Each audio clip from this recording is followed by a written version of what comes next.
Good morning students. Class 7th unit 2 chapter 1 जो हम पढ़ चुके थे आधा, तो अब आगे शुरू करते हैं। आइए, ठीक है। पुरातात्विक स्रोत। प्राचीन सभ्यताओं की अवशेष सामग्री पुरातत्व से संबंधित है। पुरातात्विक स्रोतों में क्या क्या चीज़ें हमें मिली है? सिक्के, स्मारक, शिलालेख और चित्रकारी तथा मूर्ति कला जैसी कला की वस्तुएं शामिल है। स्मारक हमारी सांस्कृतिक विरासत का एक क्या है? अभिन्न हिस्सा है, क्योंकि हमारे देश में स्मारक बहुत सारे बनाए गए थे और ये हमें इतिहास की जानकारी देते। ये इमारतें उस समय की तकनीकी विकास और अभियांत्रिकी कौशल के स्तर के विषय में हमें बताते, जैसे दिल्ली में लाल किला और जामा मस्जिद, आगरा का ताजमहल, तंजावुर के बृहदेश्वर मंदिर, जयपुर के हवा महल, जैसलमेर और ग्वालियर के किले। ओके, अब आगे हम पढ़ते हैं शिलालेख। मीन्स जिन्हें पत्थर पर, वे लेख जो पत्थरों पर लिखे जाते थे। शिलालेख के अध्ययन को पुरालेख शास्त्र कहा जाता है। शिलालेख विभिन्न राजवंशों और उनके इतिहास के बारे में जानकारी उपलब्ध कराते हैं। अशोक के समय के विभिन्न शिलालेख अलग अलग टाइप के, कोई स्तंभ लेख, कोई रॉक पे, चट्टानों पे लिखा जाता है, उस टाइप के लेख अशोक के टाइम के काफ़ी हमारे देश में अलग अलग हिस्सों में आज भी उपलब्ध है, जो हम इतिहास के बारे में जानकारी देते हैं। मुद्रा शास्त्र।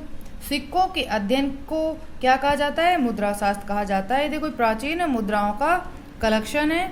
सिक्के हमें राज्य में उस काल की अर्थव्यवस्था और राजनीतिक अंतर्दृष्टि को बताते हैं कि उस समय किस प्रकार व्यापार होता था एक राज्य से दूसरे राज्यों में। सिक्कों से हमें संकेत मिलता है कि राज्य विशेष के अन्य राज्यों के साथ व्यापारिक संबंध कैसे थे, वो आपस में व्यापार करते थे और कहाँ तक उनका व्यापार फैला हुआ था।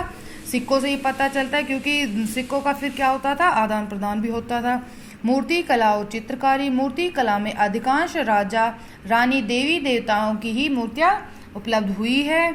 ये किन किन धातुओं से और किन किन चीज़ों से बनी है? ये पीतल, पत्थर या लकड़ी की बनी थी।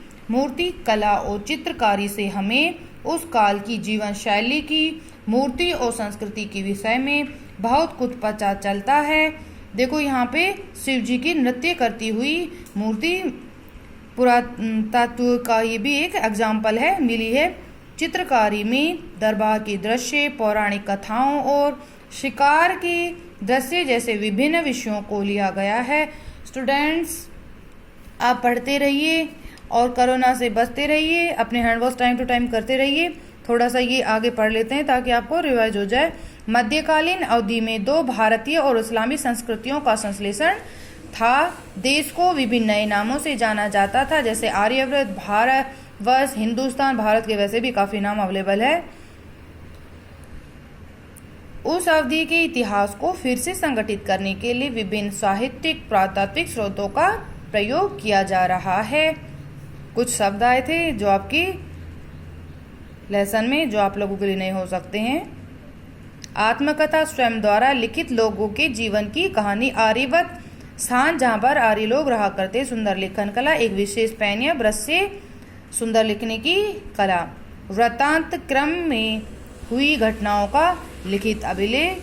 ठीक है, आज के लिए इतना ही। थैंक्स स्टूडेंट, पढ़ते रहिए और वीडियो को लाइक करें, सब्सक्राइब करें।